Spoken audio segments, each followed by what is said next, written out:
এখন রাত হলো 4টা 20। রাত না, এখন সকালই হয়ে গেছে, কারণ এখন আজান চলছে চারিদিকে।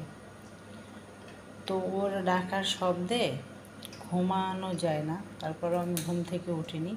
কিন্তু এত পরিমাণ ডাকাডাকি করছে, বুঝছি যে ও খাবার চাই। আমি এতদিন ভাবতাম ও একটা রাস্তার বিড়াল, তো আমি এইভাবে ওরে খাবার দিতাম। কিন্তু কিছুদিন যাবৎ আমি জানতে পারছি ও নাই কারোর একটা পোষা বিড়াল ছিল। দেন সে খাওয়ায় না, কারণ পালা বিড়ালকেও আসলে খাওয়াতে চায় না, আর ওরা তো ওইভাবে অভ্যাস হয়ে যায়।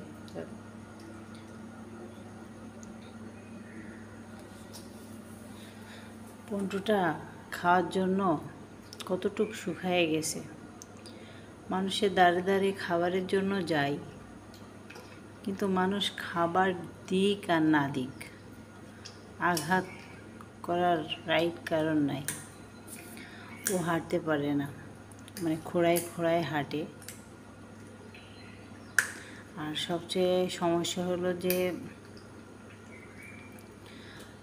আমাদের যে আর কি কাজের বুয়া, এরা মাঝে মাঝে এই সিঁড়িতে আর কি একটু পটি করে। তো বুয়া আর কি রাগারাগি করবেন, যেহেতু বুয়ারেই পরিষ্কার করতে হয়।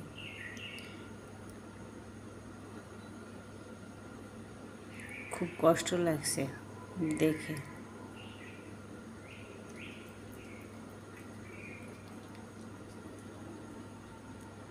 এই যে আরেকজনও চলে আসছে। আসলে ভাষায় প্রকাশ করা যায় না কতটুকু, মানে খাবারের জন্য আমার কাছে আসলে এই মুহূর্তে কিছুই ছিল না, যেহেতু এখন সকাল হয়ে গেছে রাত্রি। আমি মানে কয়েক দিয়ে আর কি গরুর গোশ দিয়ে ভাত মাখাই দিছি ওদের। কি করব, সহ্য হয় না ওদের কষ্ট।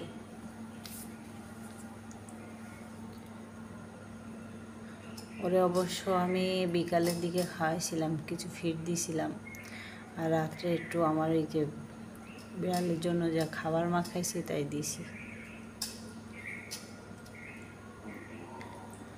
আসলে এগুলো হয়তো বা অনেকে শুনলে অধৈর্য লাগবে, কিন্তু এই অসহায় প্রাণীগুলো আসলে যাবে কোথায় আমাদের কাছে ছাড়া?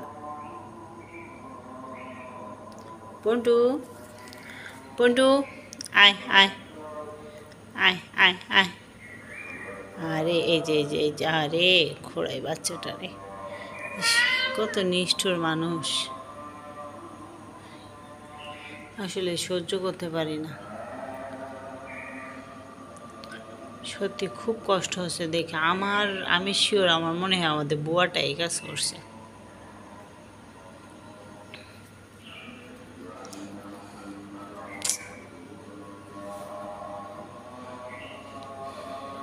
কি করছে এটা? পাটা ভেঙে ফেলছে।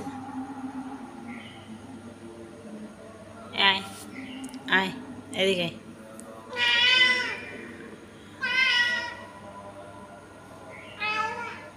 কে মা?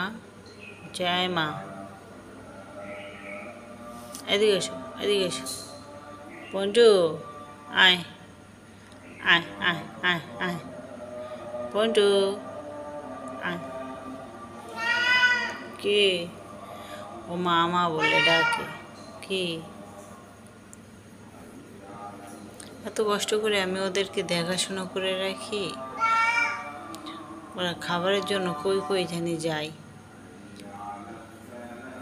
আমার চোখে আসলে যখনই পড়ে আমি তখনই খাবার দিই, কিন্তু মাঝে মাঝে কই কই জানি যায়।